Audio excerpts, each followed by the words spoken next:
سامعین سے گزارش ہے کہ ایلیکوینٹ ادب اور ایلیکوینٹ ادب ایکسٹراز میں جتنے بھی مشہور تاریخی ناولز اور فکشنل ناولز کمپلیٹ ہو چکے ہیں اس کا مطالعہ ہمارے پلے لسٹ سیکشن میں کریں اور زیادہ سے زیادہ شیئر کرنے کی کوشش کریں، اور ہم سے رابطہ کرنے کے لیے فیس بک اور ٹویٹر پر فالو کریں۔ جزاک اللہ۔ بسم اللہ الرحمن الرحیم۔ 1172 کا دوسرا مہینہ گزر رہا تھا۔ شوبک کا قلعہ تو سر ہو چکا تھا، لیکن شہر میں ابھی بدنظمی اور افراتفری تھی۔ عیسائی اپنے کنبوں سمیت وہاں سے بھاگنے کی کوشش کر رہے تھے، کچھ بھاگ بھی گئے تھے۔ انہیں ڈر یہ محسوس ہو رہا تھا کہ جس طرح انہوں نے شوبک کے مسلمان باشندوں پر ظلم و تشدد کر رکھا تھا، اسی طرح اب مسلمان ان کا جینا حرام کر دیں گے۔ اس انتقامی کارروائی سے وہ اتنے خوفزدہ ہوئے کہ انہوں نے جب اپنی فوج کو قلعے سے بھاگتے سلطان ایوبی کے تیر اندازوں کے تیروں سے مرتے اور ہتھیار ڈالتے دیکھا تو بال بچوں کو لے کر گھروں سے نکلنے لگے۔ مسلمان سپاہ نے انہیں جانے نہیں دیا تھا۔ سالاروں اور کمانداروں نے اپنے طور پر حکم دے دیا تھا کہ شہر سے کسی شہری کو کہیں جانے نہ دیا جائے۔ چنانچہ سپاہی بھاگنے والے عیسائیوں کو ریگستان کے دور دراز راستوں، گوشوں اور ٹیلوں کے علاقوں سے روک روک کر واپس بھیج رہے تھے۔ یہ لوگ دراصل اپنے اور اپنے حکمرانوں کے گناہوں کی سزا سے بھاگ رہے تھے۔ انہوں نے یہاں کے مسلمانوں کو کیڑے مکوڑے بنا رکھا تھا۔ مسلمانوں کا کیمپ اس کا منہ بولتا ثبوت تھا۔ سلطان ایوبی کو اس کیمپ کا علم تھا۔ وہ شوبک میں داخل ہوتے ہی اس کیمپ میں پہنچا اور ایک اندازے کے مطابق وہاں 2000 کے قریب مسلمان قید تھے۔ یہ 2000 لاشیں تھیں۔ ان سے مویشیوں کی طرح کام لیا جاتا تھا۔ ان سے غلاظت تک اٹھوائی جاتی تھی۔ ان میں بہت سے ایسے بھی تھے جو یہاں جوانی میں لائے گئے تھے اور بوڑھے ہو چلے تھے۔ وہ بھول گئے تھے کہ وہ انسان ہیں۔ ان میں پہلی لڑائیوں کے جنگی قیدی بھی تھے، اور ان میں ان بدنصیبوں کی تعداد زیادہ تھی جنہیں صلیبیوں نے قافلوں سے اور شہر سے پکڑ کر کیمپ میں ڈالا تھا۔ یہ امیر کبیر تاجر تھے یا خوبصورت لڑکیوں کے باپ تھے۔ ان سے دولت، مال اور لڑکیاں چھین لی گئی تھیں۔ ان میں شہر کے وہ مسلمان بھی تھے جن کے خلاف یہ الزام تھا کہ وہ سلطنت اسلامیہ کے وفادار اور صلیب کے دشمن ہیں۔ شہر میں جو مسلمان رہتے تھے وہ نماز اور قرآن گھروں میں چھپ چھپ کر پڑھتے تھے، وہ بھی اس طرح کہ آواز باہر نہ جائے۔ وہ معمولی حیثیت کے عیسائیوں کو بھی جھک کر سلام کرتے تھے۔ اپنی جوان بیٹیوں کو تو وہ پردے میں رکھتے ہی تھے، اپنی معصوم بچیوں کو بھی وہ باہر نکلنے نہیں دیتے تھے۔ عیسائی خوبصورت بچیوں کو اغوا کر لیتے تھے۔ سلطان ایوبی نے جب ان 2000 زندہ لاشوں کو دیکھا تو ان کے آنسو نکل آئے تھے۔ اس نے کہا تھا، ان مظلوموں کو آزاد کرانے کے لیے میں پوری کی پوری سلطنت اسلامیہ کو داؤ پر لگا سکتا ہوں۔ ان میں ان کی غذا اور ان کی صحت کے لیے فوری احکامات جاری کر دیے تھے، اور کہا تھا کہ ابھی انہیں اسی جگہ رکھا جائے اور انہیں بستر مہیا کیے جائیں۔ اس کے پاس ابھی ان کی کہانیاں سننے کے لیے وقت نہیں تھا۔ اسے ابھی باہر کی کیفیت کو قابو میں لانا تھا۔ باہر کا یہ عالم تھا کہ جنگ ابھی جاری تھی، جس کی نوعیت کھلی جنگ کسی نہیں تھی۔ صورت یہ تھی کہ صلیبی فوج جو سلطان ایوبی کے دھوکے میں آ کر کرک اور شوبک سے دور اس کی فوج کو روکنے کے لیے چلی گئی تھی، وہ بکھر کر پسپا ہو رہی تھی۔ مسلمان دستے اس پر شپقوں مار مار کر زیادہ برا حال کر رہے تھے۔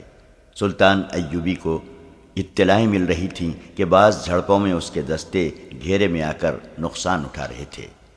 یہ خطرہ بھی تھا کہ کرک کے قلعے میں جو صلیبی فوج ہے وہ صحرا میں پھنسی اور بکھری ہوئی اپنی فوج کی مدد کے لیے بھیج دی جائے گی۔ اس صورتحال کے لیے سلطان ایوبی کے پاس فوج کی کمی تھی۔ مصر سے وہ کمک نہیں منگوانا چاہتا تھا کیونکہ وہاں کی سازشیں دبی نہیں تھیں۔ معزول کی ہوئی فاطمی خلافت کے حامی درپردہ سازشوں میں مصروف تھے۔ سوڈانی حبشی الگ طاقت جمع کر رہے تھے۔ ان دونوں کو صلیبی مدد دے کر سلطان ایوبی کے خلاف متحد کر رہے تھے۔ سب سے بڑا خطرہ یہ تھا کہ متعدد مسلمان سیاسی اور فوجی سربراہ بھی سلطان ایوبی کے خلاف درپردہ کارروائیوں میں مصروف تھے۔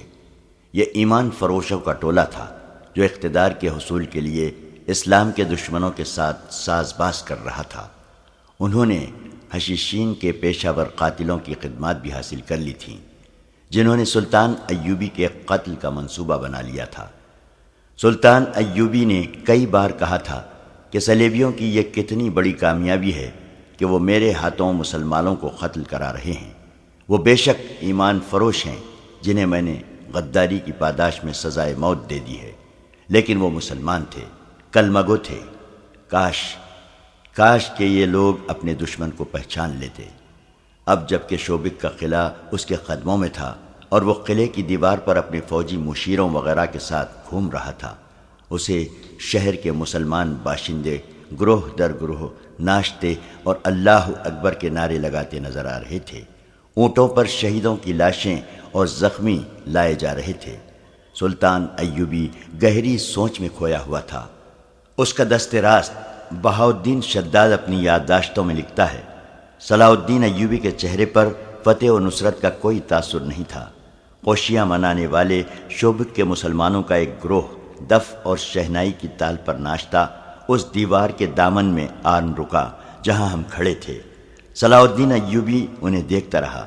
لوگ اسے دیکھ کر پاگلوں کی طرح ناچنے لگے۔ صلاح الدین کے ہونٹوں پر مسکراہٹ تک نہ آئی۔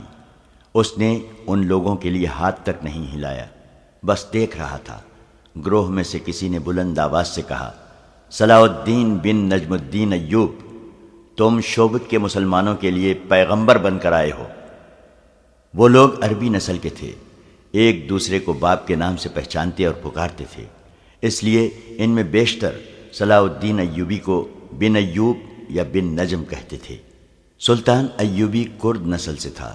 ناچنے والوں میں سے کسی نے نعرہ لگایا، کرد کے بچے، ہم تیری پیغمبری کو سجدہ کرتے ہیں۔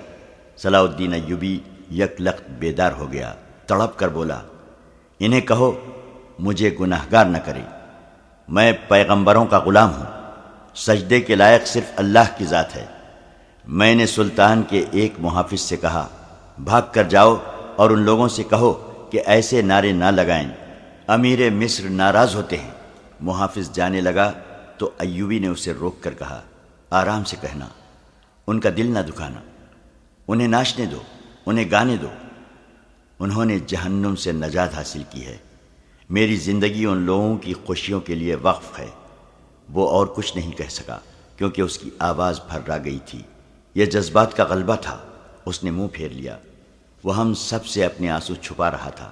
کچھ دیر بعد اس نے ہم سب کی طرف دیکھا اور کہا، ہم ابھی فلسطین کی دہلیز پر پہنچے ہیں، ہماری منزل بہت دور ہے، ہمیں شمال میں وہاں تک جانا ہے جہاں سے بحر روم کا ساحل گھوم کر مغرب کو جاتا ہے۔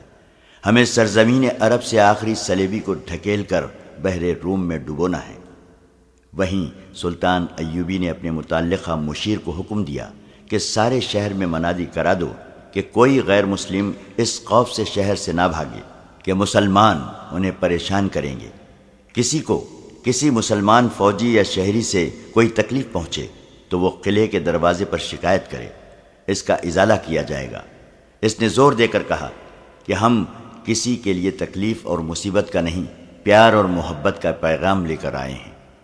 اگر کسی نے اسلامی حکومت کے خلاف کوئی بات یا حرکت کی تو اسے اسلامی قانون کے تحت سزا دی جائے گی جو بہت سخت ہوگی، اور یاد رکھو کہ اسلامی قانون سے نہ کوئی غیر مسلم بچ سکتا ہے اور نہ مسلمان۔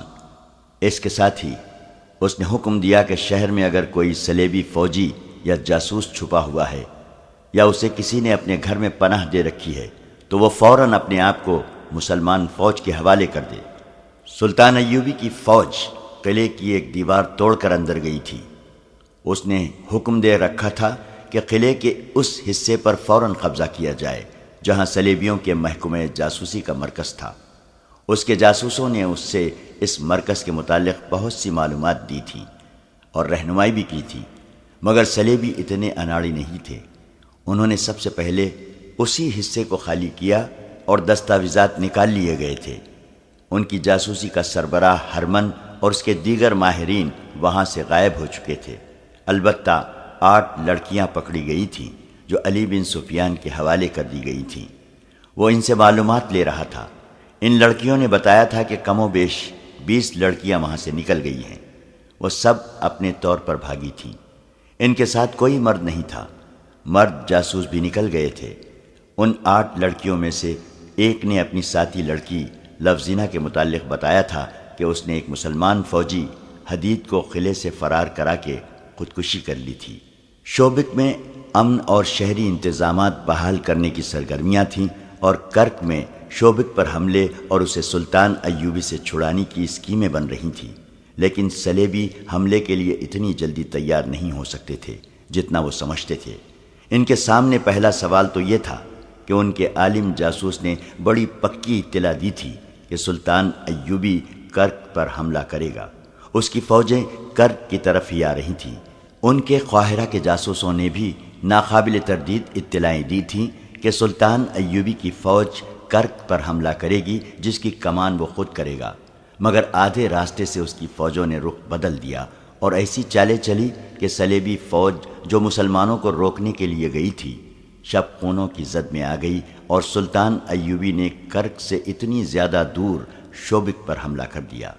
یہ سوال ایک کانفرنس میں پیش کیا گیا تھا جس میں صلیبی فوج کے اعلیٰ افسر اور صلیبی حکمران موجود تھے۔ ان کے محکمہ جاسوسی کا سربراہ جرمن نژاد ہرمن اور عالم جاسوس جسے سلطان ایوبی نے قاہرہ سے گرفتار کر کے رہا کر دیا تھا، ملزموں کی حیثیت سے کانفرنس میں پیش کیے گئے۔ عالم جاسوس شوبک کے قلعے سے بھاگنے میں کامیاب ہو گیا تھا۔ اسے کانفرنس میں ہتھکڑیوں میں پیش کیا گیا تھا۔ اس پر الزام یہ تھا کہ اس نے غلط اطلاع دے کر مسلمانوں کو فائدہ پہنچایا اور ان کی فتح کا باعث بنا۔ اس نے ایک بار پھر بیان دیا کہ اسے یہ اطلاع کس طرح ملی تھی کہ سلطان ایوبی کرک پر حملہ کرے گا۔ اس نے یہ بھی کہا کہ اگر اس کی اطلاع میں کوئی شک تھا تو متعلقہ محکمے کو اس کے مطابق عمل نہیں کرنا چاہیے تھا۔ اس کے لیے اس بیان پر ہرمن سے پوچھا گیا کہ اس نے جاسوسی کے ماہر کی حیثیت سے کیوں تسلیم کر لیا تھا کہ اس جاسوس کی لائی ہوئی اطلاع بالکل صحیح ہے۔ مجھے اس ضمن میں بہت کچھ کہنا ہے، ہرمن نے کہا۔ میں یہ دعویٰ کر سکتا ہوں کہ میں جاسوسی اور سراغ رسانی کا ماہر ہوں، مگر کئی مواقع ایسے آئے ہیں جن میں میری مہارت اور میرے جاسوسوں کی محنت اور قربانی کو نظر انداز کر دیا گیا۔ اس کا نتیجہ یہ ہوا کہ میری مہارت فوج کی مرکزی کمان کے حکم یا کسی بادشاہ کے حکم کی نظر ہو گئی۔ اس کانفرنس میں 3 حکمران موجود ہیں اور ان کی متحدہ کمان کے اعلیٰ کمانڈر بھی موجود ہیں، اور جبکہ ہم اتنی بڑی شکست سے دوچار ہوئے ہیں جس میں شوبک جیسا قلعہ ہاتھ سے نکل گیا ہے، اس کے ساتھ میلوں وسیع علاقے پر مسلمانوں کا قبضہ ہو گیا ہے۔ سال بھر کی رسد اور دیگر ساز و سامان دشمن کے ہاتھ لگا ہے، اور شوبک کی پوری آبادی مسلمانوں کی غلام ہو گئی ہے۔ میں آپ کی خامیاں اور احمقانہ حرکتیں آپ کے سامنے رکھنا اپنا فرض سمجھتا ہوں، اور میں آپ سب کو بصد احترام یاد دلاتا ہوں کہ ہم نے صلیب پر حلف اٹھایا ہے کہ صلیب کے وقار کے لیے اپنا آپ قربان کر دیں گے۔ اگر آپ میں سے کسی کے ذاتی وقار کو ٹھیس پہنچے تو اسے صلیب کا وقار پیش نظر رکھنا چاہیے۔ ہرمن کی حیثیت ایسی تھی کہ کونارڈ، گے آف لوزینیان اور شاہ اگسٹس جیسے قصر بادشاہ بھی اس کی بات رد کرنے کی جرت نہیں کرتے تھے۔ جاسوسی کا تمام تر نظام اس کے ہاتھ میں تھا۔ ان میں تباہ کار جاسوس بھی تھے۔ ہرمن کسی بھی حکمران کو خفیہ طریقے سے قتل کرانے کی ہمت اور اہلیت رکھتا تھا۔ اسے اجازت دے دی گئی کہ وہ اپنا تجزیہ پیش کرے۔ میں یہ سمجھنے سے قاصر ہوں کہ دشمن کے راز معلوم کرنے کے لیے اور اس کی کردار کشی کے لیے صرف لڑکیوں پر کیوں بھروسہ کیا جا رہا ہے؟ اس نے پوچھا۔ اس لیے کہ عورت انسان کی بہت بڑی کمزوری ہے، کسی حکمران نے کہا۔ کردار کشی کا بہترین ذریعہ عورت ہے، خواہ وہ تحریر میں ہو یا گوشت پوشت کی صورت میں ہو۔ کیا تم اس سے انکار کر سکتے ہو کہ عرب میں بہت سے مسلمان عمرا، قلعے داروں اور وزراء کو ہم نے عورت کے ہاتھوں اپنا غلام بنا لیا ہے؟ لیکن آپ یہ نہیں سوچ رہے ہیں کہ اس وقت مسلمانوں کی حکومت فوج کے ہاتھ میں ہے، ہرمن نے کہا۔ ان کا خلیفہ اپنا حکم نہیں منوا سکتا، فوجی امور میں اس کا کوئی عمل دخل نہیں۔ صلاح الدین ایوبی کی مصر میں حیثیت ایک گورنر کی ہے، لیکن اس نے وہاں کے خلیفہ کو معزول کر دیا ہے۔ ادھر نور الدین زنگی ہے جس کی حیثیت ایک سالار اور وزیر کی ہے، لیکن جنگی امور میں اسے بغداد کے خلیفہ سے حکم اور اجازت لینے کی کوئی ضرورت نہیں۔ لہذا یہ پیش نظر رکھیے کہ آپ نے چند ایک امیروں، وزیروں اور خلیداروں کو ہاتھ میں لے لیا ہے تو ان کی حیثیت چند ایک غداروں کی ہے۔ وہ آپ کو اپنے ملک کا 1 انچ علاقہ بھی نہیں دے سکتے۔ اسلامی سلطنت کے اصل حکمران فوجی ہیں۔ نور الدین زنگی اور صلاح الدین ایوبی نے اپنی فوجوں کی تربیت ایسی کی ہے کہ آپ لڑکیوں سے اس فوج کا کردار خراب نہیں کر سکتے اور نہ ہی کر سکے ہیں۔ اس فوج کے لیے شراب پینا سنگین جرم ہے۔ اسلام میں ہر کسی کے لیے شراب حرام ہے۔ اس پابندی کا اثر یہ ہے کہ مسلمان فوجی ہو یا شہری، وہ اپنے ہوش ٹھکانے رکھتا ہے۔ اگر صلاح الدین ایوبی شراب کا عادی ہوتا تو آج مصر ہمارا ہوتا، اور صلاح الدین ایوبی شوبک کے قلعے کا فاتح نہ ہوتا بلکہ اس قلعے میں ہمارا قیدی ہوتا۔ ہرمن، ایک کمانڈر نے اسے ٹوک کر کہا، اپنی بات لڑکیوں تک رکھو، ہمارے پاس مسلمانوں کے اوصاف سننے کے لیے وقت نہیں ہے۔ میں یہ کہنا چاہتا ہوں، ہرمن نے کہا، کہ جاسوسی کے لیے لڑکیوں کا استعمال ناکام ہو چکا ہے۔ گزشتہ 2 برسوں میں ہم بڑی قیمتی لڑکیاں مصر میں بھیج کر مسلمان فوجیوں کے ہاتھوں مروا چکے ہیں۔ لڑکی کے معاملے میں بھی یہ یاد رکھیے کہ عورت ذات جذباتی ہوتی ہے۔ آپ لڑکیوں کو کتنی ہی سخت ٹریننگ کیوں نہ دیں، وہ مردوں کی طرح پتھر نہیں بن سکتی۔ ہم انہیں خطروں میں پھینک دیتے ہیں۔ خطرہ بہرحال خطرہ ہوتا ہے اور دل و دماغ پر اثر کرتا ہے۔ بعض اوقات حالات بہت ہی بگڑ جاتے ہیں۔ ان حالات میں مسلمان فوجی ہماری لڑکیوں کو تفریح کا ذریعہ بنانے کی بجائے انہیں پناہ میں لے لیتے ہیں اور ان کے جسم اپنے اوپر حرام کر لیتے ہیں۔ لڑکیاں جذبات سے ملغوب ہو کر رہ جاتی ہیں۔ حال ہی میں ہماری ایک لڑکی کو صلاح الدین ایوبی کے ایک کماندار نے ڈاکوؤں سے بچایا اور زخمی ہو گیا۔ لڑکی اسے شوبک میں لے آئی۔ ہم نے اسے مسلمانوں کے کیمپ میں پھینک دیا۔ لڑکی نے اسے ہماری فوج کے ایک افسر کی وردی پہنا کر قلعے سے نکال دیا۔ اسے گھوڑا بھی دیا۔ میں نے لڑکی کو پکڑ لیا۔ لڑکی نے زہر کھا کر خودکشی کر لی۔ اس نے سزا کے خوف سے خودکشی نہیں کی تھی۔ اس نے محسوس کر لیا تھا کہ وہ گنہگار ہے اور اپنے جسم کو دھوکے کے لیے استعمال کر رہی ہے۔ یہ احساس اتنا شدید تھا کہ اس نے زہر پی لیا۔ لڑکیوں کے خلاف میں ایک اور دلیل بھی دینا چاہتا ہوں۔ ہمارے پاس جو جاسوس لڑکیاں ہیں ان میں زیادہ تعداد ان کی ہے جنہیں ہم نے بچپن میں مسلمانوں کے قافلوں سے یا ان کے گھروں سے اغوا کرایا تھا۔ انہیں ہم نے اپنا مذہب دیا اور اپنی ٹریننگ دی۔ وہ جوان ہوئیں اور اپنا بچپن اور اپنی اصلیت بھول گئی۔ انہیں یاد بھی نہ رہا کہ وہ مسلمان کی بیٹیاں ہیں، مگر ہم نے ان کے صرف نام بدلے، ان کا مذہب اور ان کا کردار بدلا، ان کے خون کو نہ بدل سکے۔ میں انسانی نفسیات کو سمجھتا ہوں، لیکن یہ میرا تجربہ ہے کہ مسلمان کی نفسیات دوسرے مذاہب کے انسانوں سے مختلف ہے۔ یہ لڑکیاں جب کسی مسلمان کے سامنے جاتی ہیں تو جیسے انہیں اچانک یاد آ جاتا ہے کہ ان کی رگوں میں بھی مسلمان باپ کا خون ہے۔ مسلمان کے خون سے اس کا مذہب نکلتا نہیں۔ تم یہ کہنا چاہتے ہو کہ کسی لڑکی کو جاسوسی کے لیے نہ بھیجا جائے؟ ایک کماندار نے اس سے پوچھا۔ کسی ایسی لڑکی کو نہ بھیجا جائے جو کسی مسلمان کے گھر پیدا ہوئی تھی، ہرمن نے جواب دیا۔ اگر آپ لڑکیوں کو میرے محکمے سے نکال ہی دیں تو سلیب کے لیے بہتر ہی رہے گا۔ آپ مسلمان عمرہ کے حرموں میں لڑکیاں بھیجتے رہیں۔ آپ انہیں پھانس سکتے ہیں، وہ آسانی سے آپ کے ہاتھ میں آ جاتے ہیں، کیونکہ انہوں نے میدان جنگ نہیں دیکھا۔ ان کی تلوار ہماری تلوار سے نہیں ٹکرائی۔ ہمیں ان کی صرف فوج پہچانتی ہے، دشمن کو صرف فوج جانتی ہے، اس لیے وہ ہمارے جھانسے میں نہیں آ سکتی۔ صلیبیوں کا شاہ اگسٹس انتہا درجے کا شیطان فطرت حکمران تھا جو اسلام کی دشمنی کو عبادت سمجھتا تھا۔ اس نے کہا، ہرمن، تمہاری نگاہ محدود ہے، تم صرف صلاح الدین اور نور الدین کو دیکھ رہے ہو، ہم اسلام کو دیکھ رہے ہیں۔ ہمیں اس مذہب کی بیخ کنی کرنی ہے، اس کے لیے کردار کشی اور نظریات میں شکوک پیدا کرنا لازمی ہے۔ مسلمانوں میں ایسی تہذیب رائج کرو جس میں کشش ہو۔ ضروری نہیں کہ ہم اپنا مقصد اپنی زندگی میں حاصل کر لیں، ہم یہ کام اپنی اگلی نسل کے سپرد کریں گے۔ کچھ کامیابی وہ حاصل کرے گی اور یہ مہم اس سے اگلی نسل ہاتھ میں لے لے گی۔ پھر ایک دور ایسا آیا ہی جائے گا جب اسلام کا نام و نشان نہیں رہے گا۔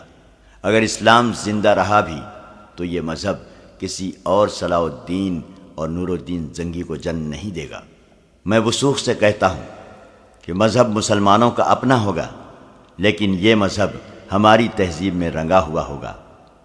ہرمن، آج سے 100 سال بعد پر نظر رکھو۔ فتح اور شکست عارضی واقعات ہیں۔ ہم شوبک پر دوبارہ قبضہ کر لیں گے۔ تم مصر میں سازشوں کو مضبوط کرو، فاطمیوں اور سوڈانی حبشیوں کو مدد دو، حشیشین کو استعمال کرو۔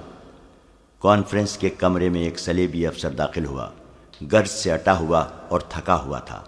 وہ اس فوج کے کمانڈروں میں سے تھا جو باہر ریگستان میں چلی گئی تھی اور آہستہ آہستہ کرک کی طرف پسپا ہو رہی تھی۔ وہ بہت پریشان تھا۔ اس نے کہا، فوج کی حالت اچھی نہیں۔ میں یہ تجویز لے کے آیا ہوں کہ کرک کی تمام تر فوج کے ساتھ کافی کمک ملا کر شوبک پر حملہ کر دیا جائے اور مسلمانوں کو مجبور کیا جائے کہ وہ آمنے سامنے کی جنگ لڑیں۔ اس وقت جنگ کی کیفیت یہ ہے کہ ہمارے دستے مرکزی کمان کے حکم کے مطابق کرک کی طرف پیچھے ہٹ رہے ہیں۔ مسلمانوں کے شبخون مارنے والے دستے تھوڑی سی نفری سے رات کو عقبی حصے پر شبخون مارتے اور غائب ہو جاتے ہیں۔ دن کے وقت ان کے تیر انداز چند ایک تیر برسا کر نقصان کرتے اور غائب ہو جاتے ہیں۔ وہ نشانے گھوڑے یا اونٹ کو بناتے ہیں۔ جس جانور کو تیر لگتا ہے وہ بھگدڑ مچا دیتا ہے۔ اسے دیکھ کر دوسرے گھوڑے اور اونٹ بھی ڈرتے ہیں اور بے قابو ہو جاتے ہیں۔ ہم نے رک کر ادھر ادھر کے دستے اکٹھے کیے اور جوابی حملے کرنے کی کوشش کی، لیکن مسلمان آمنے سامنے نہیں آتے۔ ہمارے کچھ دستوں کو انہوں نے صرف اس لیے مارا ہے کہ مسلمان انہیں اپنی مرضی کے میدان میں لے جا کر لڑاتے ہیں۔ سپاہ میں لڑنے کا جذبہ مان پڑ گیا ہے۔ جذبے کو بیدار کرنے کے لیے ضروری ہے کہ ایک شدید جوابی حملہ کیا جائے۔ اس مسئلے پر بحث شروع ہو گئی۔ صلیبیوں کے لیے مشکل یہ پیدا ہو گئی تھی کہ ان کی فوج کا بڑا حصہ، جسے بہترین لڑاکا سمجھا جاتا تھا، کرک سے دور ریگزار میں بکھر گیا تھا۔ سلطان ایوبی کی چال کامیاب تھی۔ اس کے کماندار اور دستوں کے عہدیدار اس کی چال کو خوش اسلوبی سے عملی رنگ دے رہے تھے۔ وہ پانی پر قبضہ کر لیتے تھے، بلندیوں پر پہنچ جاتے تھے، ٹیلوں کے علاقوں میں گھات لگاتے تھے اور دن کے وقت اگر ہوا تیز ہو تو ہوا کے رخ سے حملہ کرتے تھے۔ اس سے یہ فائدہ ہوتا تھا کہ ہوا اور گھوڑوں کی اڑائی ہوئی ریت صلیبیوں کی آنکھوں میں پڑتی اور انہیں اندھا کرتی تھی۔ سلطان ایوبی کی نفری کافی نہیں تھی۔ مورخ لکھتے ہیں کہ صلیبی حملہ کر دیتے تو سلطان ایوبی کے پاس اتنی نفری نہیں تھی کہ وہ شوبک کو بچا سکتا۔ اس نے جنگی فہم و فراست سے کام لیا اور صلیبیوں پر اپنا رعب قائم کر دیا تھا۔ شوبک کے شمال مشرق میں صلیبیوں کی قاسی فوج بیکار بیٹھی تھی۔ اسے اس ڈر سے واپس نہیں بلایا جا رہا تھا کہ نور الدین زنگی سلطان ایوبی کو کمک بھیج دے گا۔ صلیبی حکمران اور کمانڈر کرک کے قلعے میں بیٹھے ہوئے پیچ و تاب کھا رہے تھے۔ شوبک میں ایوبی کو یہ مسئلہ پریشان کر رہا تھا کہ صلیبیوں نے حملہ کر دیا تو وہ کس طرح روکے گا۔ اس نے عیسائیوں کے بھیس میں اپنے جاسوس کرک بھیجوا دیے تھے تاکہ صلیبیوں کے عزائم اور منصوبوں سے آگاہ کرتے رہیں۔ اس نے ایسا انتظام کر رکھا تھا کہ اسے محاذ کی خبریں تیزی سے مل رہی تھیں۔ اس نے شوبک سے اور گرد و نواح کے علاقے سے فوج کے لیے بھرتی شروع کر دی اور حکم دیا کہ قلعے میں فوری طور پر ان کی ٹریننگ شروع کر دی جائے۔ صلیبیوں کے بہت سے گھوڑے اور اونٹ قلعے میں رہ گئے تھے۔ باہر کے دستوں کو اس نے حکم بھیج دیا تھا کہ دشمن کے جانوروں کو مارنے کی بجائے پکڑیں اور قلعے میں بھیجتے رہیں۔ نئی بھرتی کی ٹریننگ کے سلسلے میں اس نے یہ حکم جاری کیا کہ انہیں شبخون مارنے کی اور متحرک جنگ لڑنے کی ٹریننگ دی جائے۔ کرک میں جو کانفرنس ہو رہی تھی اس میں ہرمن کی اس تجویز کو رد کر دیا گیا تھا کہ جاسوسی کے لیے لڑکیوں کو استعمال نہ کیا جائے۔ البتہ عالم جاسوس کو چھوڑ دیا گیا اور اسے یہ حکم دیا گیا کہ وہ مسلمانوں پر نظریاتی حملے کرنے کے لیے آدمی تیار کرے۔ اس کے بعد یہ پوچھا گیا کہ شوبک میں کتنی جاسوس لڑکیاں اور مرد رہ گئے ہیں اور کیا لڑکیوں کو وہاں سے نکالا جا سکتا ہے؟ ہرمن نے انہیں بتایا کہ چند ایک لڑکیاں مسلمان کی قید میں ہیں، کچھ نکل آئی ہیں اور کچھ لاپتہ ہیں۔ مرد جاسوسوں کے متعلق اس نے بتایا کہ چند ایک قید ہو گئے ہیں اور بہت سے وہیں ہیں۔ انہیں اطلاع بھیج دی گئی ہے کہ وہیں رہیں اور اب مسلمان بن کر اپنا کام کریں۔ ایک صلیبی حکمران نے کہا کہ جو لڑکیاں وہاں قید میں ہیں انہیں نکالنا شاید آسان نہ ہو، لیکن ہو سکتا ہے کہ کچھ لڑکیاں وہاں عیسائیوں کے گھروں میں روپوش ہو گئی ہوں، انہیں وہاں سے نکالنا لازمی ہے۔ تھوڑی دیر کے بحث و مباحثے کے بعد طے ہوا کہ ایک ایسا گروہ تیار کیا جائے جو سلطان ایوبی کے شپقوں مارنے والے آدمیوں کی طرح جان پر کھیلنا جانتا ہو۔ اس گروہ کا ہر ایک آدمی ذہین اور پھرتیلا ہو، عربی یا مصری زبان بول سکتا ہو۔ اس گروہ کو ایسے مسلمانوں کے بھیس میں شوبک بھیجا جائے جس سے پتہ چلے کہ کرک کے عیسائیوں کے ظلم و تشدد سے بھاگ کر آئے ہیں۔ انہیں یہ کام دیا جائے کہ شوبک میں رہ کر لڑکیوں کا سراغ لگائیں اور انہیں وہاں سے نکالیں۔ اس کام کے لیے وہ جرائم پیشہ آدمی موزوں رہیں گے جنہیں ان کی خواہش کے مطابق جیلوں سے نکال کر فوج میں لایا گیا ہے۔ فوج میں پیشہ ور مجرموں کو تلاش کرو اور انہیں چند دن ٹریننگ دے کر شوبک بھیج دو، لیکن یہ خیال رکھو کہ ان میں وہی سپاہی ہوں جو شوبک میں رہ چکے ہوں اور وہاں کی گلی کوچوں سے واقف ہوں۔ یہاں یہ مسئلہ پیدا ہوا کہ یہ جرائم پیشہ آدمی اس خطے کی زبان نہیں جانتے۔ اس کا حل یہ پیش کیا گیا کہ زیادہ تر ایسے آدمی بھیجے جائیں جو وہاں کی زبان جانتے ہوں۔ متعدد مورخین نے شوبک کی فتح کو کئی ایک رنگ دیے ہیں۔ ان میں صاف گو قسم کے مورخین نے جو ولیم آف ٹائر کی طرح عیسائی ہیں صلیبیوں پر کڑی نکتہ چینی کی ہے۔ وہ لکھتے ہیں کہ ان کے حکمران خوبصورت لڑکیوں کے ذریعے مسلمان علاقوں میں جاسوسی، تقریب کاری اور کردار کشی پر زیادہ توجہ دیتے تھے۔ اس سے ان کے اپنے کردار کا پتہ ملتا ہے کہ کیا تھا۔ یہ درست ہے کہ انہوں نے مسلمانوں کے چند ایک غیر فوجی سربراہوں کو اپنے زیر اثر لے لیا تھا، لیکن ان کے دماغ میں یہ نہ آئی کہ مسلمانوں کی ایک قوم بھی ہے اور ایک فوج بھی ہے۔ کسی قوم اور اس کی فوج کے قومی جذبے کو مارنا آسان کام نہیں ہوتا۔ اس صورت میں جب کہ صلیبیوں نے مسلمانوں کے نہتے قافلے لوٹے تھے، ان کی بچیاں اغوا کی تھیں، مفتوحہ علاقوں میں وسیع پیمانے پر آبرو ریزی کی، قتل عام کیا اور مسلمانوں کو بیگار کیمپوں میں ٹھوس کر جانور بنا دیا، مسلمان قوم اور فوج کے جذبے کو مجروح کرنا ممکن ہی نہیں تھا۔ انہوں نے مسلمانوں کے دلوں میں انتقام کا جذبہ پیدا کر دیا تھا۔ اسلام کی صفوں میں چند ایک غدار پیدا کر لینے سے اس مذہب کی عظمت کو مجروح نہیں کیا جا سکتا تھا۔ مورخین نے لکھا ہے کہ اس وقت جب شوبک پر حملے کی ضرورت تھی اور جب سلطان صلاح الدین ایوبی جنگی لحاظ سے کمزور تھا، صلیبیوں نے شوبک سے چند ایک لڑکیوں کو نکال لانے پر توجہ مرکوز کر لی اور اس مہم کے لیے جانبازوں کا گروہ تیار ہونے لگا۔ وہ لکھتے ہیں کہ صلاح الدین ایوبی کی جنگی فہم و فراست کی داد دینی پڑتی ہے کہ اس نے صلیبیوں پر یہ رعب طاری کر دیا تھا کہ اس نے ان کی فوج کو بکھیر دیا ہے۔ صلیبیوں نے اس تاثر کو قبول کر لیا تھا۔ انہوں نے اس طرف توجہ ہی نہ دی کہ ایوبی کی اپنی فوج دستہ دستہ ٹولہ ٹولہ ہو کے بکھر گئی ہے، اور یہ بھی کہا جا سکتا ہے کہ سلطان ایوبی اس صورتحال سے کچھ پریشان بھی تھا۔ اس کے مشیر خاص شداد نے اس کی جس پریشانی کا ذکر کیا ہے وہ یہی ہو سکتی ہے کہ اس کے دستے صلیبیوں کے تعاقب میں بکھر گئے تھے۔ اس سے مرکزیت ختم ہو گئی تھی، اور یہ بھی صحیح ہے کہ اس کے دستے ذاتی اور قومی جذبے کے تحت لڑ رہے تھے۔ ایسی مثالیں بھی ملی ہیں کہ بعض مسلمان دستے صحرائی بھول بھلیوں میں بھٹک گئے اور خوراک اور پانی سے محروم رہے، لیکن وہ ہر حال اور ہر کیفیت میں لڑتے رہے۔ یہ جذبے کی جنگ تھی جس سے صلیبی سپاہی آری تھے۔ انہوں نے اپنے کمانڈروں کو پسپا ہوتے دیکھا تو ان میں لڑنے کا جذبہ ختم ہو گیا۔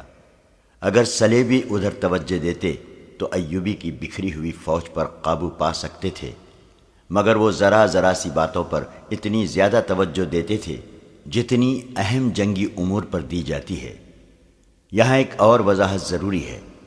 اس دور کے صلیبی واقعہ نگاروں کے حوالے سے 2-3 غیر مسلم مورخین نے اس قسم کی غلط بیانی کی ہے کہ سلطان صلاح الدین ایوبی نے مسلسل 2 سال شوبک کو محاصرے میں رکھا اور ناکام لوٹ گیا۔ انہوں نے اس کی وجہ یہ بیان کی ہے کہ نور الدین زنگی اور صلاح الدین ایوبی کے درمیان غلط فہمی پیدا ہو گئی تھی۔ زنگی کو اس کے مشیروں نے خبردار کیا تھا کہ ایوبی مصر کو اپنے ذاتی تسلط میں رکھ کر فلسطین کا بھی خود مختار حکمران بننا چاہتا ہے۔ وہ فلسطین پر قبضہ کر کے زنگی کو معزول کر دے گا۔ یہ مورخین لکھتے ہیں کہ نور الدین زنگی نے اس بہانے شوبک کو اپنی فوج روانہ کر دی کہ یہ سلطان ایوبی کے لیے کمک ہے، لیکن اس نے اپنے کمانڈروں کو یہ خفیہ ہدایت دی تھی کہ وہ شوبک کے جنگی امور اپنے قبضے میں لے لیں۔ چنانچہ یہ فوج آئی۔ سلطان ایوبی سے کسی نے کہا کہ نور الدین زنگی نے یہ فوج اس کی مدد کے لیے نہیں بھیجی، بلکہ اس کی مرکزی کمان پر قبضہ کرنے کے لیے بھیجی ہے۔ یہ سن کر سلطان ایوبی دل برداشتہ ہو گیا اور وہ شوبک کا محاصرہ اٹھا کر مصر کو کوچ کر گیا۔ عیسائی مورخین نے زنگی اور ایوبی کی اس مفروضہ چپقلش کو بہت اچھالا ہے، لیکن ان مورخین کی تعداد زیادہ ہے جنہوں نے یہ ثابت کیا ہے کہ سلطان ایوبی نے 1.5 ماہ کے محاصرے کے بعد شوبک کا قلعہ لے لیا تھا۔ البتہ یہ پتہ بھی ملتا ہے کہ صلیبی تخریب کاروں نے نور الدین زنگی کو سلطان ایوبی کے خلاف بھڑکانے کی کوشش کی، جو کامیاب نہیں ہو سکی۔ اس کا ثبوت یہ ہے کہ سلطان ایوبی کے والد نجم الدین ایوب لمبی مسافت طے کر کے شوبک پہنچے۔ انہیں شک ہو گیا تھا کہ ان کا بیٹا ایسی حماقت پر اتر ہی نہ آیا ہو، اور کہیں ایسا نہ ہو کہ تخریب کار اس کے کان زنگی کے خلاف بھر دے۔ بہاؤالدین شداد اپنی یادداشتوں میں رقم تراز ہے۔ اپنے والد بزرگوار کو دیکھ کر ایوبی بہت حیران ہوا، ان کے گھٹنے چھو کر مصافحہ کیا اور سمجھا کہ محترم والد اسے فتح کی مبارکباد دینے آئے ہیں، مگر انہوں نے بیٹے کو پہلے الفاظ یہ کہے، کیا نور الدین زنگی جاہل ہے جس نے مجھ جیسے گمنام اور غریب آدمی کے بیٹے کو مصر کا حکمران بنا ڈالا ہے؟ کیا مجھے یہ سننا پڑے گا کہ تیرا بیٹا ذاتی اقتدار کی خاطر سلطنت اسلامیہ کے محافظ نور الدین زنگی کا دشمن ہو گیا ہے؟ جاؤ اور زنگی سے معافی مانگو۔ بات کھلی تو معلوم ہوا کہ سلطان ایوبی کا ذہن صاف ہے اور نور الدین زنگی سے کمک مانگنے والا ہے۔ نجم الدین ایوب مطمئن ہو گئے اور واضح ہو گیا کہ یہ صلیبیوں کی تخریب کاری اور عیاری ہے۔ سلطان ایوبی نے اپنے خصوصی قاصد اور معتمد فقیہ عیسیٰ الحکاری کو اپنے والد محترم کے ساتھ رخصت کیا اور الحکاری کو نور الدین زنگی کے نام ایک تحریری پیغام دیا۔ اس کے ساتھ شوبک کے کچھ تحفے بھی بھیجے۔ اس نے لکھا، بیش قیمت تحفہ شوبک کا قلعہ ہے جو میں آپ کے قدموں میں پیش کرتا ہوں۔ اس کے بعد خدائے عزوجل کی مدد سے کرک کا قلعہ پیش کر دوں گا۔ اس پیغام میں سلطان ایوبی نے واضح کیا تھا کہ صلیبیوں کی تخریب کاری سے خبردار رہیں اور یہ نہ بھولیں کہ کچھ مسلمان امراء بھی اس تخریب کاری اور سازشوں میں صلیبیوں کا ہاتھ بٹا رہے ہیں، ان کی سرکوبی کی جائے۔ اس پیغام میں سلطان ایوبی نے شوبک کی اس وقت کی صورتحال اور اپنی فوج کی کیفیت تفصیل سے لکھی اور کچھ انقلابی تجویزیں بھی پیش کیں۔ اس نے زنگی کو لکھا کہ ان حالات میں جب دشمن ہماری سرزمین پر قلعہ بند ہے اور وہ میدان جنگ میں ہمارے خلاف سرگرم ہیں اور زمین دوز کارروائیوں سے بھی ہمارے درمیان غدار پیدا کر رہا ہے، میں اس نتیجے پر پہنچا ہوں کہ ہماری غیر فوجی قیادت نہ صرف ناکام ہو گئی ہے بلکہ سلطنت اسلامیہ کے لیے خطرہ بن گئی ہے۔ ہم گھر سے دور بے رحم صحراؤں میں دشمن سے برسر پیکار ہیں۔ ہمارے مجاہد لڑتے اور مرتے ہیں، وہ بھوکے اور پیاسے بھی لڑتے ہیں، انہیں کفن نصیب نہیں ہوتے، ان کی لاشیں گھوڑوں کے تلے روندی جاتی ہیں اور صحرائی لومڑیاں اور گدھوں کی خوراک بنتی ہیں۔ اسلام کی عظمت اور قوم کے وقار کو جتنا وہ سمجھتے ہیں اتنا اور کوئی نہیں سمجھ سکتا۔ ہمارے غیر فوجی حکام اور سربراہوں کے خون کا ایک قطرہ نہیں گرتا، وہ میدان جنگ سے بہت دور محفوظ بیٹھے ہیں۔ یہی وجہ ہے کہ وہ عیش و عشرت کے عادی ہو گئے ہیں۔ دشمن انہیں نہایت حسین اور چلبلی لڑکیوں اور یورپ کی شراب سے اپنا مرید بنا لیا ہے۔ ہم دین و ایمان کی سربلندی کے لیے مرتے ہیں اور وہ ایمان کو دشمن کے ہاتھ بیچ کر عیش کرتے اور اس کے ہاتھ مضبوط کرتے ہیں۔ سلطان ایوبی نے لکھا کہ اب جب کہ میں فلسطین کی دہلیز پر آ گیا ہوں اور میں نے فلسطین لیے بغیر واپس نہ جانے کا طے کر لیا ہے، میں ضروری سمجھتا ہوں کہ آپ نور الدین زنگی غیر فوجی قیادت پر کڑی نظر رکھیں۔ امیر العلماء سے کہیں کہ وہ مساجد میں اور ہر جگہ اعلان کر دے کہ سلطنت اسلامیہ کا صرف ایک خلیفہ ہے اور یہ بغداد کی خلافت ہے۔ ہر مسلمان پر اس واحد خلافت کی اطاعت فرض ہے، لیکن خطبے میں اور کسی مسجد میں خلیفہ کا نام نہیں لیا جائے گا۔ عظیم نام صرف اللہ اور اس کے رسول صلی اللہ علیہ وسلم کا ہے۔ یہ حکم بھی جاری کیا کہ آئندہ جب خلیفہ یا کوئی حاکم کسی دورے یا معائنے کے لیے باہر نکلے گا تو اس کے محافظ دستے کے سوا کوئی جلوس اس کے ساتھ نہیں ہوگا اور لوگ راستے میں رک کر اور جھک جھک کر اسے سلام نہیں کریں گے۔ سلطان ایوبی نے سب سے زیادہ اہم بات یہ لکھی کہ شیعہ سنی تفرقہ بڑھتا جا رہا ہے۔ فاطمی خلافت کی معزولی نے اس تفرقے میں اضافہ کر دیا ہے۔ یہ تفریق ختم ہونی چاہیے۔ بے شک خلافت اور حکومت سنی ہیں، لیکن کسی سنی حاکم یا اہلکار کو یہ حق حاصل نہیں کہ وہ شیعوں کو اپنا غلام سمجھے۔ حکومت اور فوج میں شیعوں کو پوری نمائندگی دی جائے۔ اس قسم کی کچھ اور بھی انقلابی تجاویز تھیں جو سلطان ایوبی نے نور الدین زنگی کو بھیجی۔ مورخین اس پر متفق ہیں کہ زنگی نے ان پر فوری طور پر عمل کیا۔ اپنے ہاں بھی سلطان ایوبی نے شیعہ سنی تفرقہ پیار و محبت، عقل و دانش سے مٹانا شروع کر دیا۔ کرک میں سلیبی سلطان ایوبی پر جوابی وار کرنے پر غور کر رہے تھے۔ ان کی مرکزی کمان نے قاصدوں کے ذریعے اپنی بکھری ہوئی فوج کو احکام بھیج دیے کہ مسلمانوں سے لڑنے کی کوشش نہ کریں بلکہ نکلنے کی ترکیب کریں تاکہ جوابی حملے کے لیے زیادہ سے زیادہ فوج بچ جائے۔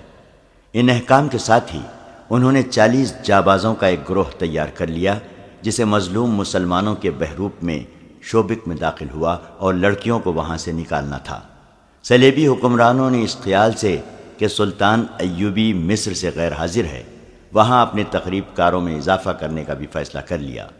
وہ سوڈانیوں اور فاطمیوں کو جلد از جلد متحد کر کے قاہرہ پر قبضہ کرنا چاہتے تھے۔ شوبک اور کرک کے درمیانی علاقے میں بہت خون بہہ رہا تھا۔ وہ سارا علاقہ ہموار ریگستان نہیں تھا۔ کئی جگہوں پر مٹی اور ریتیلی سلوں کے ٹیلے تھے اور کہیں ریت کی گول گول ٹیکریاں تھیں جن میں کوئی داخل ہو جائے تو باہر نکلنے کا راستہ نہیں ملتا تھا۔ ایسے علاقوں میں سلیبی بھی مر رہے تھے اور سلطان ایوبی کے مجاہدین بھی، اور وہاں شوبک کے وہ عیسائی بھی مر رہے تھے جو مسلمانوں کے ڈر سے شہر سے کرک کی سمت بھاگ اٹھے تھے۔ فضا میں گدھوں کے قول اڑ رہے تھے، ان کے پیٹ انسانی گوشت سے بھرے ہوئے تھے۔ صحرائی درندے لاشوں کو چیڑ پھاڑ رہے تھے اور مورکہ آرائی کا یہ عالم تھا جیسے افق سے افق تک انسان ایک دوسرے کا کشت و خون کر رہے ہوں۔ اس وسیع ریگزار میں کہیں کہیں نخلستان بھی تھے جہاں پانی مل جاتا تھا۔ تھکے ہارے انسان، زخمی انسان اور پیاس کے مارے ہوئے انسان وہاں جا جا کر گرتے تھے۔ عماد ہاشم سلطان ایوبی کی فوج کے ایک چھوٹے سے دستے کا کمانڈر تھا۔ وہ شامی باشندہ تھا، اسی لیے وہ اپنا نام عماد شامی بتایا کرتا تھا۔ صلیبیوں کے خلاف جو جذبہ ہر مسلمان سپاہی کے دل میں تھا وہ عماد شامی میں بھی تھا، لیکن اس کے جذبے میں انتقام کا قہر اور غضب زیادہ تھا۔ اس کے متعلق سب جانتے تھے کہ وہ یتیم ہے اور اس کا سگا عزیز رشتہ دار کوئی نہیں، لیکن اسے یہ یقین نہیں تھا کہ وہ یتیم ہے یا نہیں، کیونکہ اس کا باپ اس کی آنکھوں کے سامنے مرا نہیں تھا۔ وہ 13-14 سال کی عمر میں گھر سے بھاگا تھا۔ اس وقت اس کا گھر شوبک میں تھا۔ اسے اچھی طرح یاد تھا کہ اس کے بچپن میں شوبک پر صلیبیوں کا قبضہ ہوا تھا اور انہوں نے مسلمانوں کا کشت و خون شروع کر دیا تھا۔ اس کا بچپن صلیبیوں کی دہشت میں گزرا تھا۔ اس نے مسلمان جنگی قیدی بھی دیکھے جنہیں مار مار کر لایا جا رہا تھا، اور اس کے سامنے 2 قیدیوں کے سر کاٹ دیے گئے تھے کیونکہ وہ زخموں کی وجہ سے چل نہیں سکتے تھے۔ اس نے مسلمان گھروں سے لڑکیاں اغوا ہوتے دیکھی تھی اور اس نے مسلمانوں کو بیگار میں جاتے بھی دیکھا تھا۔ شوبک کے مسلمان کہا کرتے تھے کہ جب شہر میں عیسائی مسلمانوں کو بلا وجہ پکڑ پکڑ کر کیمپ میں لے جانا شروع کر دیں اور ان کے گھروں پر حملہ کرنے لگیں تو سمجھ لو کہ انہیں مسلمانوں کے ہاتھوں کہیں شکست ہوئی ہے۔ عماد شاہی کا گھر بھی محفوظ نہ رہا۔ اس کی ایک بہن تھی جس کی عمر 7-8 سال تھی۔ اسے وہ بہن یاد تھی۔ وہ بہت خوبصورت اور گڑیا سی تھی۔ گھر میں اس کا باپ تھا، ماں تھی اور ایک بڑا بھائی بھی تھا۔ ایک روز عماد کی گڑیا سی بہن باہر نکل گئی اور لاپتہ ہو گئی۔ باپ نے تلاش کی مگر کہیں نہ ملی۔ ایک مسلمان پڑوسی نے اسے بتایا کہ اسے عیسائی اٹھا لے گئے ہیں۔ باپ شہر کے حاکم کے پاس فریاد لے کر گیا۔ جو ہی اس نے بتایا کہ وہ مسلمان ہے، حاکم اس پر برس پڑا اور اس پر الزام عائد کیا کہ وہ حکمران قوم پر اتنا گھٹیا الزام تھوپ رہا ہے۔ گھر آ کر باپ نے اور عماد کے بڑے بھائی نے عیسائیوں کے خلاف شور شرابہ کیا۔ اس کا نتیجہ یہ ہوا کہ رات کو ان کے گھر حملہ ہوا۔ عماد نے اپنی ماں اور بڑے بھائی کو قتل ہوتے دیکھا۔ وہ باہر بھاگ گیا اور ایک مسلمان کے گھر جا چھپا۔ اس کے بعد وہ اپنے گھر نہیں گیا، کیونکہ اس مسلمان نے اس ڈر سے اسے باہر نہیں نکلنے دیا کہ عیسائی اسے بھی قتل کر دیں گے۔ تھوڑے دنوں بعد اس مسلمان نے اسے ایک اور آدمی کے حوالے کر دیا جو اسے چوری چھپے شہر سے باہر لے گیا۔ صبح کے وقت وہ ایک قافلے کے ساتھ جا رہا تھا۔ بہت دنوں کی مسافت کے بعد وہ شام پہنچا۔ وہاں اسے ایک امیر کبیر تاجر کے گھر نوکری مل گئی۔ اب اس کی یہی زندگی تھی کہ نوکری کرے اور زندہ رہے۔ وہ ذہنی طور پر بالغ اور بیدار ہو گیا۔ یہ انتقام کا جذبہ تھا۔ اسی جذبے کے زیر اثر اسے فوجی اچھے لگتے تھے۔ اس نے تاجر کی نوکری چھوڑ کر کسی فوجی حاکم کے گھر میں نوکری کر لی۔ عماد نے اسے بتایا کہ اس پر کیا بیتی ہے اور یہ بھی بتایا کہ وہ فوج میں بھرتی ہونا چاہتا ہے۔ اس حاکم نے اس کی پرورش کی اور 16 سال کی عمر میں اسے شام کی فوج میں بھرتی کرا دیا۔ وہ انتقام کے لیے بے تاب تھا۔ اسے 3-4 معرکوں میں شریک ہونے کا موقع ملا جن میں اس کے جوہر سامنے آ گئے۔ 11-12 سال بعد اسے اس فوج کے ساتھ مصر روانہ کر دیا گیا جو نور الدین زنگی نے سلطان ایوبی کی مدد کے لیے بھیجی تھی۔ 2 سال مصر میں گزر گئے۔ پھر خدا نے اس کی یہ مراد بھی پوری کی کہ وہ شوبک پر حملہ کرنے والی فوج کے ساتھ گیا، لیکن اسے اس فوج میں رکھا گیا جسے ریگزار میں صلیبیوں کی فوج پر حملے کرنے تھے۔ وہاں وہ صلیبیوں کے لیے قہر بنا ہوا تھا۔ اس کا چھاپا مار سوار دستہ مشہور ہو گیا تھا۔ عماد شامی اپنے سواروں کو ساتھ لیے صحرا میں صلیبیوں کی مشک لیتا پھرتا اور بھیڑیوں اور چیتوں کی طرح ان پر جھپٹتا تھا، مگر ان کے سینے میں جو آگ لگی ہوئی تھی وہ سرد نہیں ہوتی تھی۔ 1 ماہ بعد اس کے دستے میں کل 4 سوار رہ گئے تھے، باقی سب شہید ہو گئے۔ ایک رات اس نے ان 4 سواروں سے صلیبیوں کے کم و بیش 50 افراد کے دستے پر حملہ کر دیا۔ وہ سارا دن چھپ چھپ کر اس کا پیچھا کرتا رہا۔ دن کے وقت وہ 4 سپاہیوں سے 50 سپاہیوں پر حملہ نہیں کر سکتا تھا۔ ان کے تعاقب میں وہ بہت دور نکل گیا۔ رات کو صلیبی رک گئے اور انہوں نے پڑاؤ کیا، لیکن بہت سے سنتری بیدار رکھے۔ عماد نے آدھی رات کے وقت گھوڑوں کو ایڑ لگائی اور سوئے ہوئے صلیبیوں کے درمیان سے اس طرح گزرا کہ برچھی سے دائیں بائیں وار کرتا گیا۔ اس کے 4 جابازوں کا بھی یہی انداز تھا۔ انہیں جو ہلتی چیز نظر آئی اس پر برچھیوں اور تلواروں سے وار کرتے ہوئے اندھیرے میں غائب ہو گئے۔ کئی سوئے ہوئے صلیبی ان کے گھوڑوں تلے روندے گئے۔ سنتریوں نے تاریکی میں تیر چلائے جو خطا گئے۔ آگے جا کر عماد نے اپنے جانباز سواروں کو روکا اور انہیں وہاں سے آہستہ آہستہ پیچھے لایا۔ اس نے یہ بھی نہ سوچا کہ دشمن بیدار ہو چکا ہے۔ وہ گھوڑ سواروں کو پھر قریب لے گیا اور ایڑ لگانے کا حکم دے دیا۔ اندھیرے میں اسے سائے سے گھومتے پھرتے نظر آ رہے تھے۔ 5 گھوڑے سر پر دوڑتے ان کے درمیان سے گزرے، مگر اب وہ دشمن پر وار کر کے آگے گئے تو وہ 5 کی بجائے 3 تھے۔ 2 کو صلیبی تیر اندازوں نے گرا دیا تھا۔ عماد کا خون اور زیادہ جوش میں آ گیا۔ اس نے اپنے مجاہدوں سے کہا، ابھی انتقام لیں گے۔ یہ اس کی حماقت تھی۔ اس نے اپنے دونوں مجاہدوں کو موڑا اور صلیبیوں کے قریب آہستہ آہستہ آ کر حملے کا حکم دے دیا۔ اب تو گھوڑے بھی تھک گئے تھے اور دشمن پوری طرح بیدار ہو گیا تھا۔ اس حملے کا نتیجہ یہ ہوا کہ عماد اکیلا رہ گیا۔ اب کہ وہ دشمن میں سے نکلا تو اس کے ساتھ اپنے 2 ساتھیوں کی بجائے 2 صلیبی تھے جو اس کا تعاقب کر رہے تھے۔ اندھیرے میں اس نے انہیں ان کی للکار سے پہچانا، ورنہ وہ انہیں اپنے ساتھی سمجھ رہا تھا۔ وہ اس کے سر پر پہنچ گئے۔ انہوں نے اس پر تلواروں سے حملہ کیا۔ اس کے پاس لمبی برچھی تھی۔ دوڑتے گھوڑے سے اس نے دونوں کا مقابلہ کیا۔ گھوڑا گھما گھما کر آمنے سامنے آ کر معرکہ لڑا۔ لڑائی خاصی لمبی ہو گئی اور وہ دور ہٹتے چلے گئے۔ آخر عماد نے دونوں صلیبیوں کو مار لیا اور دونوں کے گھوڑے شوبک بھیجنے کے لیے پکڑ لیے۔ ان کی تلواریں بھی لے لی، مگر اسے یہ خیال نہ رہا کہ کہاں تک جا پہنچا ہے۔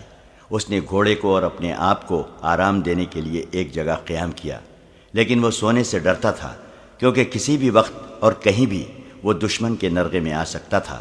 اس نے رات جاگتے گزار دی۔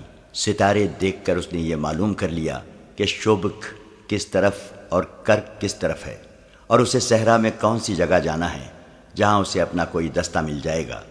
صبح ہوتے ہی وہ چل پڑا۔ وہ صحراؤں میں جنا پلا تھا، بھٹکنے کا کوئی خطرہ نہیں تھا۔ وہ تجربے کار چھاپا مار تھا، خطرے کو دور سے سونگھنے کی اہلیت رکھتا تھا۔ اسے دور دور صلیبی 4 یا 5 کی ٹولیوں میں جاتے نظر آئے۔ اگر اس کے پاس 2 فالتو گھوڑے نہ ہوتے تو کسی ٹولی پر حملہ کر دیتا۔ وہ بچتا بچاتا اپنی راہ چلتا گیا۔ راستے میں اسے کئی جگہ گھوڑوں اور اونٹوں کے مردار اور صلیبی سپاہیوں کی لاشیں پڑی نظر آئیں، جنہیں گدھ اور لومڑیاں کھا رہی تھیں۔ ان میں اس کے اپنے ساتھیوں کی لاشیں بھی ہوں گی۔ وہ چلتا گیا اور سورج افق پر چلا گیا۔ آگے ٹیلوں کا علاقہ آ گیا، جس میں سے راستے ہر چند قدم پر گھومتے تھے۔ یہاں ڈر تھا کہ صلیبیوں کی کوئی ٹولی رات کے لیے قیام کرے گی۔ وہ سورج غروب ہونے سے پہلے وہاں سے نکل جانا چاہتا تھا۔ یہ ڈر بھی تھا کہ کسی ٹیلے پر کوئی تیر انداز نہ بیٹھا ہو۔ وہ ہر طرف اور اوپر دیکھتا چلتا گیا۔ آگے راستہ 2 ٹیلوں کے درمیان سے مڑتا تھا۔ وہاں سے وہ مڑا تو اچانک اسے کسی کے دوڑتے قدموں کی آہٹ سنائی دی۔ کوئی آدمی 7 والے ٹیلے کے پیچھے چھپ گیا تھا۔ اس نے گھوڑے کی باگ کو جھٹکا دیا اور ایڑ لگائی۔ تیز رفتار سے وہ ٹیلے کے پیچھے گیا تو آگے راستہ ایک اور ٹیلے نے بند کر رکھا تھا۔ یہ جگہ ایک وسیع کھڈ بنی ہوئی تھی۔ عماد سے کوئی 20 قدم دور میلے کچیلے سے چغے والا ایک آدمی ہاتھوں اور گھٹنوں کے بل ٹیلے پر چڑھنے کی کوشش کر رہا تھا۔ عماد کی طرف اس کی پیٹھ تھی۔ اس آدمی کا سر ڈھکا ہوا تھا۔ وہ آدمی نہتہ معلوم ہوتا تھا۔ عماد نے اسے للکارا، مگر وہ ٹیلے پر چڑھنے کی کوشش کرتا رہا۔ ٹیلا مشکل قسم کا تھا۔ عماد آگے چلا گیا۔ اس آدمی نے ایک کوشش اور کی، مگر کہیں ہاتھ پاؤں نہ جما سکا۔ وہ نڈھال ہو چکا تھا۔ ٹیلے سے اس کی گرفت ڈھیلی ہو گئی اور وہ لڑکتا ہوا عماد کے گھوڑے کے قدموں میں آن پڑا۔ اس کے سر سے چوغے کی اوڑھنی والا حصہ اتر گیا۔ عماد یہ دیکھ کر حیران رہ گیا کہ وہ ایک جوان لڑکی تھی، اور خوبصورت اتنی جو اس نے پہلے کبھی نہیں دیکھی تھی۔ عماد گھوڑے سے اترا۔ لڑکی خوفزدہ تھی۔ اس کی رہی سہی قوت بھی خوف نے ختم کر دی۔ وہ اٹھی مگر بیٹھ گئی۔ عماد نے اس سے پوچھا کہ وہ کون ہے۔ اس نے جواب دیا، پانی پلاؤ۔ عماد نے ایک گھوڑے سے پانی کی چھاگل کھول کر اسے دے دی۔ اس نے بےتابی سے پانی پیا اور اس کی آنکھیں بند ہونے لگیں۔ عماد نے اسے کھانے کے لیے کچھ دیا۔ جو اس کے پیٹ میں گیا تو اس کے چہرے پر زندگی کے آثار نظر آنے لگے۔ عماد نے اس سے کہا، مجھ سے ڈرو نہیں، بتاؤ کون ہو؟ شوبک سے اپنے خاندان کے ساتھ چلی تھی۔ اس نے تھکی ہاری زبان میں کہا، سب مارے گئے ہیں، میں اکیلی رہ گئی ہوں۔ مسلمانوں نے راستے میں حملہ کر دیا تھا۔ مجھے سچ کیوں نہیں بتا دیتی کہ تم کون ہو؟ عماد نے کہا، تم نے جو کچھ کہا ہے جھوٹ کہا ہے۔ جھوٹ ہی صحیح، اس نے خوفزدہ لہجے میں کہا، مجھ پر رحم کرو اور مجھے کرک تک پہنچا دو۔ شوبک تک؟ عماد نے کہا، میں تمہیں شوبک لے جا سکتا ہوں، کرک نہیں۔ تم دیکھ رہی ہو کہ میں مسلمان ہوں۔ میں راستے میں عیسائی فوج کے ہاتھوں مرنا نہیں چاہتا۔ پھر مجھے ایک گھوڑا دے دو۔ لڑکی نے کہا، میں لڑکی ہوں، اگر راستے میں کسی کے قبضے میں آ گئی تو جانتے ہو کہ میرا انجام کیا ہوگا۔ میں تمہیں گھوڑا بھی نہیں دے سکتا، تمہیں یہاں سے اکیلے روانہ بھی نہیں کر سکتا۔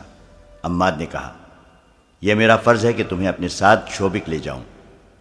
وہاں مجھے کس کے حوالے کرو گے؟ اپنے حاکموں کے حوالے کروں گا، عماد نے کہا، اور اس سے تسلی دی، تمہارے ساتھ وہ سلوک نہیں ہوگا جس کا تمہیں ڈر ہے۔ لڑکی کرک جانے کی ضد کر رہی تھی۔ عماد نے اسے بتایا کہ انہیں حکم ملا ہے کہ شوبک کے کسی بھی عیسائی باشندے کو وہاں سے بھاگنے نہ دیا جائے۔ اس کے علاوہ اس نے لڑکی کو خبردار کیا کہ وہ کرک تک نہیں پہنچ سکے گی۔ وہ چونکہ گوری رنگت کی خوبصورت لڑکی تھی، اس لیے لڑکی کو یہ ڈر تھا کہ یہ مسلمان فوجی اسے بے آبرو کرے گا۔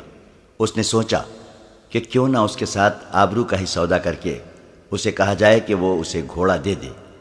لڑکی نے اپنا رویہ بدل لیا اور عماد سے کہا، میں بہت تھکی ہوئی ہوں، آج رات یہیں قیام کیا جائے، صبح شوبک کو روانہ ہو جائیں گے۔ عماد بھی تھکا ہوا تھا، گھوڑوں کا بھی یہی حال تھا، وہ لڑکی کی بھی حالت دیکھ رہا تھا۔ اس نے وہیں رکنے کا فیصلہ کر لیا۔ اس سے پہلے لڑکی نے اسے غور سے نہیں دیکھا تھا۔ اس نے یہی دیکھا تھا کہ یہ بڑی ہوئی داڑھی والا مسلمان فوجی ہے جو جسم کی ساخت اور گرد سے اٹے ہوئے چہرے سے وحشی لگتا ہے۔ اس سے اسے رحم کی امید نہیں تھی۔ اب جب کہ اس نے کچھ اور ہی سوچ لیا تھا، اس نے عماد کو گہری نظروں سے دیکھا۔ اس وقت عماد بھی اسے گہری نظروں سے دیکھ رہا تھا اور سوچ رہا تھا کہ اس قدر حسین لڑکی کا اس صحرا میں اکیلے رہ جانا، جہاں صلیبی اور اسلامی سپاہی لمبے عرصے سے بھوکے بھیڑیوں کی طرح بھاگتے دوڑتے پھر رہے ہیں، اس کے لیے کتنا خطرناک ہے۔ اور یہ بھی ہو سکتا ہے کہ اس لڑکی پر سپاہی یا کماندار آپس میں ہی لڑ مرے۔ وہ خود بھی فرشتہ نہیں تھا۔ اس نے لڑکی کی آنکھوں میں جھانکا۔ اس وقت لڑکی اسے دیکھ رہی تھی۔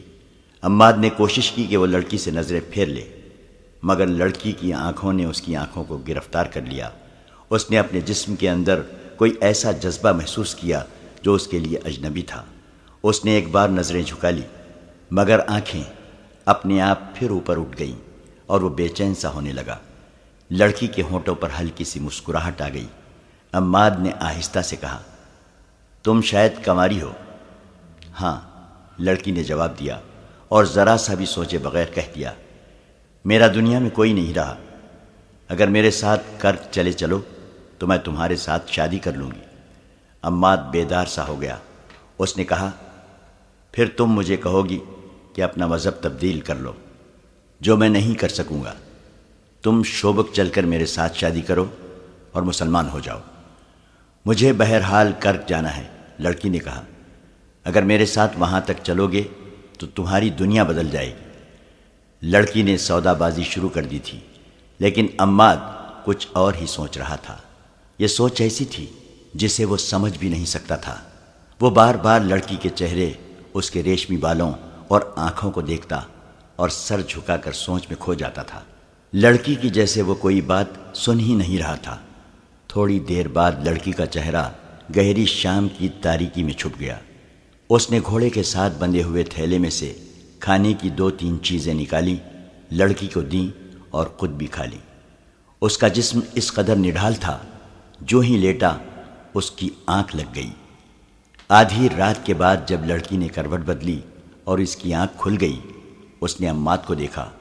وہ قراٹے لے رہا تھا۔ ان سے چند قدم دور گھوڑے کھڑے تھے۔ رات کے پچھلے پہر کا چاند ٹیلوں کے اوپر آ گیا تھا۔ صحرائی چاندنی آئینے کی طرح شفاف تھی۔ لڑکی نے گھوڑوں کو دیکھا۔ عماد کو اتنا ہوش بھی نہ تھا کہ سونے سے پہلے گھوڑوں کی زینیں اتار دیتا۔ لڑکی نے گھوڑے تیار دیکھے۔ عماد کو گہری نیند سوئے دیکھا اور یہ بھی محسوس کیا کہ پیٹ میں خوراک اور پانی جانے سے اس کا جسم تر و تازہ ہو گیا ہے، تو اس نے اپنے چوغے کے اندر ہاتھ ڈالا۔ جب اس کا ہاتھ باہر آیا تو اس کی اتنی دلکش انگلیوں نے ایک خنجر کو مضبوطی سے پکڑ رکھا تھا۔ چاندنی میں اسے عماد کا چہرہ نظر آ رہا تھا۔ وہ تو بے ہوشی کی نیند سویا ہوا تھا۔ لڑکی نے چاندنی میں چمکتے ہوئے خنجر کو دیکھا اور ایک بار پھر عماد کے چہرے پر نظر ڈالی۔ عماد آہستہ سے کچھ بڑبڑایا۔ وہ نیند میں بول رہا تھا۔ لڑکی یہی سمجھ سکی کہ وہ گھر والوں کو یاد کر رہا ہے۔ لڑکی نے عماد کے سینے کو غور سے دیکھا اور اندازہ کیا کہ اس کا دل کہاں ہے۔ وہ ایک سے دوسرا وار کرنا نہیں چاہتی تھی۔ یہ وار دل پر ہونا چاہیے تھا تاکہ عماد فوراً مر جائے، ورنہ وہ مرتے مرتے بھی اسے مار ڈالے گا۔ لڑکی نے خنجر کو اور زیادہ مضبوطی سے پکڑ لیا اور گھوڑوں کو دیکھا۔ اس نے دل ہی دل میں پورا عمل دہرایا۔ وہ خنجر دل میں اتار دے گی اور بھاگ کر ایک گھوڑے پر سوار ہو جائے گی اور گھوڑے کو ایڑ لگا دے گی۔ وہ سپاہی نہیں تھی، ورنہ وہ بلا سوچے سمجھے خنجر مار کر عماد کو ختم کر دیتی۔ یہی وجہ کافی تھی کہ عماد مسلمان ہے اور اس کا دشمن، مگر وہ بار بار عماد کے چہرے پر نظریں گاڑ لیتی تھی، اور جب اسے قتل کرنے کے لیے خنجر کو مضبوطی سے پکڑتی تو اس کا دل دھڑکنے لگتا تھا۔ عماد ایک بار پھر بڑبڑایا، اب کہ اس کے الفاظ ذرا صاف تھے۔ وہ خواب میں اپنے گھر پہنچا ہوا تھا، اس کی ماں کا نام لیا، بہن کو بھی یاد کیا اور کچھ ایسے الفاظ کہے جیسے انہیں قتل کر دیا گیا، اور عماد قاتلوں کو ڈھونڈ رہا تھا۔ کوئی احساس یا جذبہ لڑکی کا ہاتھ روک رہا تھا۔ خوف بھی ہو سکتا تھا، یہ قتل نہ کرنے کا جذبہ بھی ہو سکتا تھا۔ لڑکی بے چین ہو گئی، اس نے یہ ارادہ کیا کہ قتل نہ کرے۔ آہستہ سے اٹھے، گھوڑے پر بیٹھے اور آہستہ آہستہ اس کھٹ سے نکل جائے۔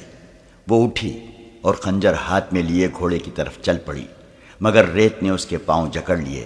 اس نے رک کر عماد کو دیکھا تو اچانک اس کے ذہن میں یہ خیال آیا کہ اس مرد نے اتنی بھی پرواہ نہیں کی کہ اسے ایک جوان لڑکی تنہائی میں مل گئی ہے۔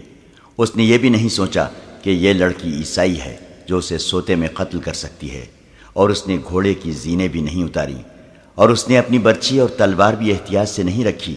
کیوں؟ کیا اسے مجھ پر بھروسہ تھا؟